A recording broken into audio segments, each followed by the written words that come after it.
भाऊच्या धक्क्यावर भाऊंनी मस्त अशी विशालची शाळा घेतलेली आहे. कारण या आठवड्यामध्ये विशाल ज्या पद्धतीने मुलींशी वागलेला आहे, मग त्या वाईल्ड कार्ड सदस्य असतील किंवा रुचिता असेल, तन्वी, अनुश्री यांच्यासोबत त्याचं ज्या पद्धतीने बिहेवियर होतं त्यावरतीच भाऊंना खूप राग आलेला आहे आणि त्यांनी सुद्धा विशालची मस्त अशी जिरवलेली आहे.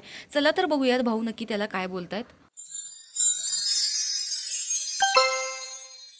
विशाल, या आठवड्यामध्ये तुमच्या चेहऱ्यावरती स्पष्ट दिसत होतं, कारण वाईल्ड कार्ड एंट्री ज्यावेळेस घरामध्ये झाली तेव्हाच तुमचा चेहरा पडलेला होता आणि संस्कृती जशी घरामध्ये आली तुम्ही तिची चावी हिसकावून घेतली आणि त्याच पद्धतीने तुम्ही रेवाची सुद्धा चावी हिसकावून घेतली. त्यानंतर तुम्ही असा प्लॅन बनवला की प्राजक्ताला ती चावी द्यायची आणि तुम्ही रुचितासोबत डील केली आणि रुचिताने तुमच्या खिशातून मुद्दाम चावी काढून घेतली आणि नंतर सुद्धा जशी काही संस्कृतीने तुम्हाला या घरामध्ये येऊन गोष्टी सांगितल्यात, कारण ते खूप क्रिपी दिसते वगैरे, तेव्हापासून तुम्ही रुचितासोबत डिसरिस्पेक्टफुल वागायला लागला. एखादी मुलगी जर आपल्या जवळ येऊ नये असं वाटत असेल तर तुम्ही राखेचं उदाहरण घ्या. राखेसुद्धा राखेला खूप छान पद्धतीने समजावून सांगतात, पण तुमची जी पद्धत आहे रुचिताला सांगण्याची ती खूप डिसरिस्पेक्टफुल आहे. एखाद्या मुलीसोबत एखादा मुलगा एवढं कधीच घाण वागत नाही, कधीच एवढी घाणेरडी भाषा वापरत नाही जेवढी तुम्ही वापरता.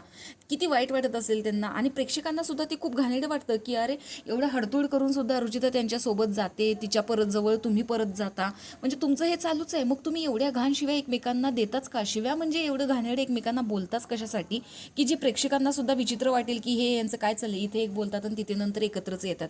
आणि घरातल्या सदस्यांमध्ये पण तेच झालेलं आहे. त्यांना असं वाटतं की हे आता लांब गेले आणि नंतर तुम्ही जवळ येतात, त्यामुळे त्यांना सुद्धा रुचिताची बाजू घ्यायची का नाही हा मोठा प्रश्न पडतो आणि रुचिताला परत त्यांचं सुद्धा वाईट वाटतं. इव्हन राखीसोबत जेव्हा तुम्ही बोलत होता तिथे संस्कृती होत्या आणि तेव्हा तुम्ही त्यांच्यासोबत जे वागला ते पण खूप डिसरिस्पेक्टफुल होतं. त्यांनी इव्हन साधा प्रश्न विचारलेला होता की काय आहे मला पण सांग, बोला ऐकायचं असेल तर ऐक, नाही तर मी तुला फुटेज देणार नाही. या पद्धतीने ही कोणती भाषा आहे मुलींसोबत बोलण्याची?